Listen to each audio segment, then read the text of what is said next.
Baiklah, bismillahirrahmanirrahim. Assalamualaikum warahmatullahi wabarakatuh. Perkenalkan, nama saya Intan dengan NIM 24044111485, program studi informatika Fakultas Teknik Komputer Cukraminoto Palopo. Baiklah, pada kesempatan kali ini untuk memenuhi tugas mata kuliah keamanan komputer sebagaimana yang telah ditugaskan kepada kami, bahwa setiap kelompoknya dan per orangnya itu wajib menjelaskan materi yang akan kami presentasikan pada saat mata kuliah nanti sedang berlangsung. Nah, pada video kali ini saya akan menjelaskan tentang keamanan media sosial yang telah ditujukan kepada saya. Nah, baiklah, saya akan menjelaskan keamanan media sosial. Nah, keamanan media sosial itu merupakan serangkaian upaya perlindungan yang diterapkan untuk menjaga keamanan data, privasi, dan aktivitas pengguna di dalam platform jaringan sosial dari berbagai ancaman cyber ataupun oknum-oknum yang tidak bertanggung jawab. Nah, keamanan media sosial mencakup perlindungan terhadap berbagai ancaman keamanan dan privasi yang diarahkan kepada pengguna platform media sosial, termasuk resiko yang muncul saat berbagai konten multimedia di seluruh jaringan sosial. Bahkan informasi yang dibagikan dalam jaringan sosial menyebar sangat cepat dan hampir secara instan. Mengapa? Karena kita tahu bahwa teknologi zaman sekarang itu sangat canggih. Apalagi ada AI, media sosial, TikTok, IG, dan tentunya media sosial tersebut tentunya digunakan oleh masyarakat. Hampir 90% masyarakat menggunakan media sosial tersebut. Karena dari hal itu kita mengetahui bahwa ada hal-hal yang terjadi di luar sana yang tidak kita tahui, maksudnya tidak sampai di jangkauan kita mengetahui karena melalui media sosial. Bahkan tempat yang tidak bisa kita jangkau pun kita tahu ada suatu hal yang viral di sana ataupun ada suatu berita. Itulah canggihnya sekarang media sosial pada zaman sekarang. Nah, keamanan dan privasi dalam jaringan sosial itu perlu dikaji dari berbagai sudut pandang, terutama ketika pengguna mengunggah konten pribadi seperti foto, video, dan audio yang berpotensi disalahgunakan untuk tujuan yang tidak sah. Nah, pada maksud ini tentunya untuk foto dan video ataupun audio yang diunggah oleh si pengguna user itu tentunya harus berpikir dua kali. Apakah foto ataupun audio ataupun video yang kita unggah di media sosial itu apakah ia berpengaruh positif ataupun negatif bagi orang masyarakat ataupun diri kita pribadi. Apakah hal tersebut tidak akan mengundang oleh oknum-oknum yang tidak bertanggung jawab yang menggunakan foto kita dan video kita untuk sebagai ancaman. Maka dari itu kita sebagai pengguna media sosial kita tuh harus berpikir dua kali bahwa apakah hal tersebut tidak akan berbau negatif bagi diri saya pribadi ataupun masyarakat. Apakah ia bernilai positif ataupun negatif, ataukah dia bernilai hal yang buruk, maksudnya tidak akan terjadi hal buruk nantinya. Maka dari itu kita harus berpikir dua kali, berpikir ke depannya bagaimana. Jadi kita harus lebih matang lagi ketika mengupload ataupun menyebar suatu berita.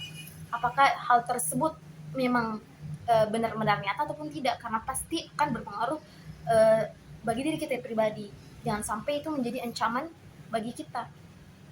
Jadi, keamanan media sosial itu tidak hanya menjadi tanggung jawab platform penyediaan layanan. Nah, di garis bawahi di sini bahwa penggunaan layanan media sosial itu tentunya bertanggung jawab juga oleh yang menyediakan platform layanan media sosial tersebut. Tentunya hal-hal tersebut itu pasti harus ada izinnya dari si pengguna. Semisal kayak status ini hanya beberapa orang yang boleh melihatnya. Tentunya itu dari yang disediakan oleh platform layanan media sosial seperti WA. Status itu hanya beberapa yang boleh lihat, hanya beberapa orang yang boleh memposting ulang, dan hanya beberapa orang yang bisa mengunggah. Nah, tentunya itu pasti sudah ada izin dari platform layanan aplikasi tersebut, seperti izin menggunakan mikrofon pasti sudah ada izinnya.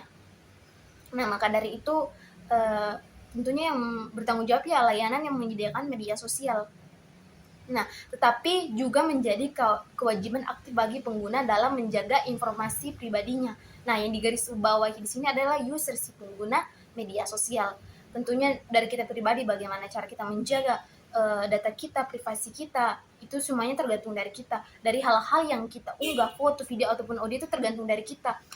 Makanya kita harus berpikir apakah hal-hal tersebut tidak akan mengundang hal-hal yang tidak diinginkan, entah itu suatu hal yang positif ataupun negatif. Jadi kita harus berpikir dua kali dalam mengunggah suatu berita ataupun konten yang kita buat.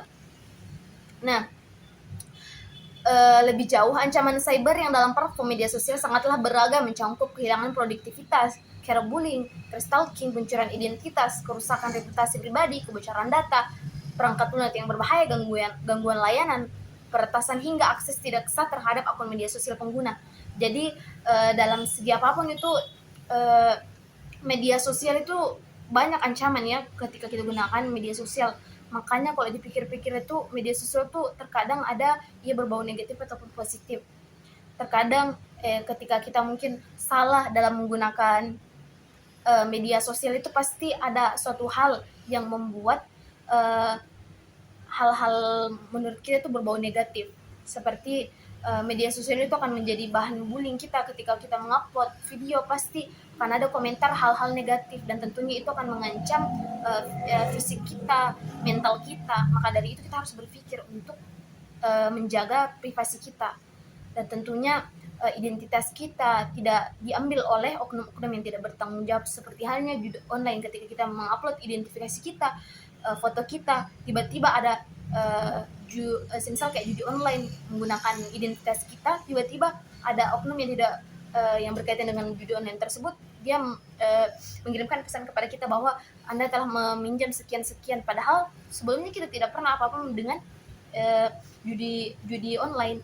Maka dari itu supaya untuk menjaga hal-hal yang tidak baik bagi diri kita pribadi itu, kita harus berpikir bagaimana cara menjaga identitas kita, privasi kita dalam mengunggah di media sosial. Tentunya ketika kita masuk pada platform, kita masukkan akun kita, nah kita harus lihat baik-baik apakah akun kita sudah keluar pas pada platform tersebut atau tidak. Jangan sampai ada seseorang yang oknum kita tidak bertanggung jawab, dia gunakan akun kita untuk menghasilkan uang atau mengancam kita. Maka dari itu kita harus berpikir atau lebih hati-hati lagi dalam menggunakan media sosial. Dan tentunya dalam media sosial itu banyak hal negatifnya, tapi semua itu tergantung dari kita pribadi bagaimana cara kita menggunakan media sosial tersebut. Apakah kita menggunakannya dengan baik.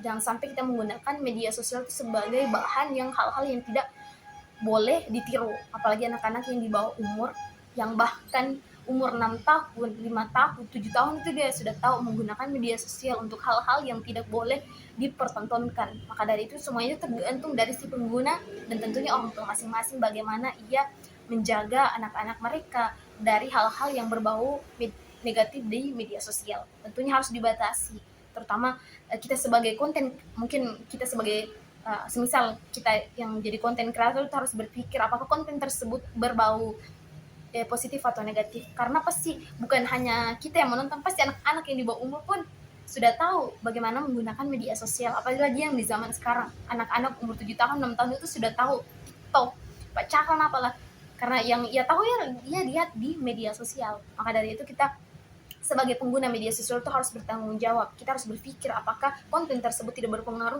buruk bagi anak-anak lain dan masyarakat lain. Dan tentunya pasti kita berpikir apakah hal tersebut, maksudnya orang-orang tidak akan berkomentar yang buruk tentang kita pribadi. Makanya harus berpikir 2 kali dan bijak dalam menggunakan media sosial. Nah, oleh karena itu keamanan media sosial tidak hanya menjadi tanggung jawab penyediaan layanan, tapi juga menjadi kewajiban aktif bagi setiap pengguna dalam menjaga informasi pribadinya. Nah, jadi untuk keamanan media sosial itu pasti tergantung pada kita si pengguna media sosial, bagaimana kita menjaga data kita, menjaga privasi kita. Semua itu tergantung dari kita agar hal tersebut tidak diambil oleh oknum-oknum yang tidak bertanggung jawab. Nah, kita masuk pada ancaman media sosial. Terdapat banyak ancaman cyber yang dalam platform media sosial seperti kehilangan produktivitas, cyberbullying, stalking, pencurian identitas, kerusakan reputasi pribadi, kebocoran data, perangkat lunak yang berbahaya, gangguan layanan, peretasan hingga akses tidak sah terhadap akun pengguna. Nah, ini yang sebelumnya yang saya jelaskan tentang akun-akun yang ketika kita masuk pada platform. Nah, di sini ada pencurian identitas, seperti yang saya katakan sebelumnya, kita menggunakan atau kita memasukkan data pribadi kita atau akun kita ke dalam suatu platform. Tentunya kita harus berhati-hati, kita harus memastikan apakah akun kita sudah keluar dari platform tersebut. Jangan sampai setelah kita tuh ada orang-orang oknum yang tidak bertanggung jawab yang menggunakan data pribadi kita untuk mengunggah suatu hal yang berbau-bau negatif untuk kita pribadi. Nah ya, dan yang kedua ada phishing dan rekayasa sosial. Nah, rekayasa sosial merupakan manipulasi psikologis yang digunakan penyerang untuk mengelabui korban agar mau mengungkapkan informasi pribadi di media sosial. Hal ini biasanya dilakukan melalui pesan langsung di mana pelaku berpura-pura menjadi teman, anggota keluarga, atau organisasi terpercaya untuk mendapatkan kepercayaan korban dan akhirnya mencuri uang atau informasi pribadi. Nah, ini yang dijelaskan sebelumnya tentang judi online itu. Jadi dalam hal itu pasti kita harus berpikir dua kali atau tiga kali, jangan sampai ada orang-orang atau oknum yang tidak bertanggung jawab menggunakan data pribadi kita untuk memeras kita. Kayak semisal foto yang kita unggah atau video yang kita unggah itu dia gunakan untuk memeras kita. Semisal kalau kamu tidak berikan saya uang ini, saya akan mengunggah video yang tidak senonoh ini ke media sosial. Dan tentunya secara pribadi kita harus memberikan, karena kenapa? Itu merupakan aib kita aib bagi diri kita pribadi. Maka dari itu, nah itu adalah hal-hal yang sangat berpengaruh buruk bagi kita pribadi dan tentunya di lingkungan kita sekitar. Nah, yang ketiga di sini penyebaran malware. Nah, penyebaran malware itu platform media sosial dapat dimanfaatkan untuk menyebarkan malware yang dapat memperlambat kinerja perangkat, membanjiri pengguna dengan iklan berbahaya, hingga mencuri data sensitif milik korban. Nah, ini yang hampir sama yang sebutkan tadi, malware kerap disebarkan melalui tautan atau lampiran yang dibagikan platform media sosial. Nah, itu sering kita temui ya, bahwa ada tautan ataupun hal-hal yang suatu hal yang tidak dijanjikan itu, tautan-tautan yang tiba-tiba kita masuk ke tautan tersebut itu ternyata dia mengambil identifikasi kita untuk sebagai jaminan. Jadi dalam hal-hal atau ada entah itu masuk di nomor WA ataupun SMS, kita harus berhati-hati apakah itu bukan penipuan dari oknum-oknum yang tidak bertanggung jawab. Jadi dalam menggunakan WA ataupun nomor handphone itu kita harus berhati-hati, jangan sampai kita kena penipuan. Di sini ada cyberbullying dan boxing. Nah, media sosial juga dapat digunakan untuk cyberbullying, di mana pelaku tidak perlu masuk ke akun korban untuk mengirimkan pesan ancaman atau menimbulkan tekanan emosional. Nah, doxing merupakan salah satu bentuk cyberbullying di mana pelaku sengaja menyebarkan informasi pribadi seseorang seperti alamat rumah dan nomor telepon untuk mendorong orang lain melecehkan korban tersebut. Nah, tentunya itu banyak yang kita temui di zaman sekarang. Jadi media sosial itu berpengaruh buruk bagi kita. Jangan sampai kita mengunggah foto dan video itu sebagaimana yang saya jelaskan tadi, bahwa foto yang kita unggah dan video yang kita unggah itu kita harus berpikir dua kali apakah hal tersebut tidak berpengaruh negatif ke kita. Jadi kita harus berpikir apakah wajar saya upload video ini, jangan sampai kita kena ancaman. Pasti, karena dalam sisi hal negatif media sosial itu pasti ada, tentunya ada orang yang mungkin tidak menyukai kita menggunakan akun kita untuk menyerang kita secara pribadi, memberikan alamat kita, dan tiba-tiba ada seseorang yang pinjaman online tiba-tiba datang ke rumah kita menagih kita padahal kita tidak tahu apa-apa. Karena apa? Karena data pribadi kita telah tersebar. Makanya dari itu kita sebagai pengguna media sosial ataupun pengguna user, kita harus berhati-hati dalam menggunakan media sosial. Jangan sampai kita kena tipu, sampai kita jadi korban padahal kita tidak tahu apa-apa. Nah, di sini ada pelanggaran privasi data. Aplikasi pihak ketiga, third party apps yang terhubung ke akun media sosial pengguna dapat menyalahgunakan data, mengumpulkan informasi tambahan untuk tujuan yang tidak diinginkan, seperti menjual informasi pengguna kepada pihak lain atau digunakan untuk keperluan iklan yang tidak sah. Nah, ini seperti hal yang kayak tiba-tiba data kita diambil untuk dijual, padahal tiba-tiba tidak kita tahu bahwa padahal kita tidak mau gunakan ini, kita tidak mau menggunakan platform ini, tiba-tiba ada suatu SMS yang masuk atau WA yang masuk kepada kita untuk bahwa ini pembayaran ini, bahwa ini, padahal kita tidak tahu. Karena apa? Itu telah diambil, data pribadi kita telah diambil oleh oknum-oknum yang tidak bertanggung jawab. Nah, di sini ada lagi impersonasi merek. Nah, penyerangan dapat menyamar sebagai merek atau perusahaan tertentu untuk mengelabui pengguna agar mengirimkan uang, mengungkapkan informasi pribadi, atau memberikan kredensial akun merek. Ancaman ini tidak hanya merugikan pengguna secara individu, tetapi dapat merusak reputasi perusahaan yang identitasnya disalahgunakan.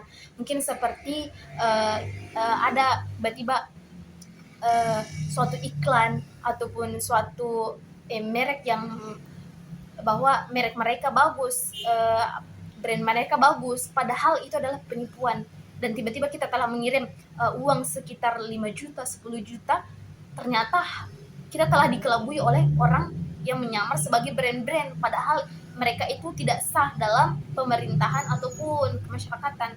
Maka dari itu kita harus berpikir, kita harus memastikan apakah platform tersebut atau brand tersebut telah disetujui oleh BPOM ataupun yang pihak yang wajib. Maka dari itu kembali lagi si pengguna bagaimana ia cara mengatasi hal-hal tersebut. Maka dari itu kita harus lebih berhati-hati lagi. Nah, kita masuk pada dampak dan ancaman pada media sosial. Di sini ada dampak terhadap individu, tentunya pasti diri kita pribadi, ada kerugian finansial. Nah, ada kerusakan reputasi dan hilangnya kepercayaan, resiko keamanan sosial. Nah, di sini sudah masuk yang kepada yang saya jelaskan tadi hampir sama, dan tentunya kembali kepada si user bagaimana kita menjaga data pribadi kita, jangan sampai kerusakan reputasi kita sebagai media sosial itu sudah hilang oleh di mata masyarakat. Makanya kita harus berhati-hati lagi dan lebih berpikir 2 kali lagi. Nah, pencegahan dan penanganan ancaman. Di sini ada autentikasi yang kuat, menjaga kerahasiaan informasi pribadi, pencegahan profil palsu dan penipuan, penanganan akun yang diretas, peningkatan kesadaran pengguna. Nah, dari hal ini kalau kita lihat bahwa untuk keamanan media sosial kita atau pencegahannya itu dapat kita dari kesadaran diri kita, bagaimana cara kita menghargai orang lain, bagaimana cara kita menggunakan media sosial. Jadi semua itu tergantung dari kita pribadi sendiri, bagaimana cara kita menggunakan media sosial. Maka dari itu harus lebih berhati-hati lagi supaya kita tidak kena tipu oleh orang lain, dan tentunya reputasi kita terjaga dan aman tentunya. Dan mungkin dari sekian hal yang saya jelaskan tadi, mudah-mudahan dapat bermanfaat bagi teman-teman semua, dan tentunya dapat bermanfaat bagi diri saya pribadi. Dan tentunya kita sebagai user pengguna media sosial tentunya harus berpikir bijak lagi. Kita harus berpikir apakah konten yang kita tampilkan tersebut bernilai positif atau negatif. Dan mungkin itu saja, mohon maaf bila ada kesalahan, karena saya hanya seorang mahasiswa yang sedang memenuhi tugas saya. Maka dari saya itu mohon maaf bila ada kata-kata yang salah atau mungkin tidak masuk di akal. Sekian dari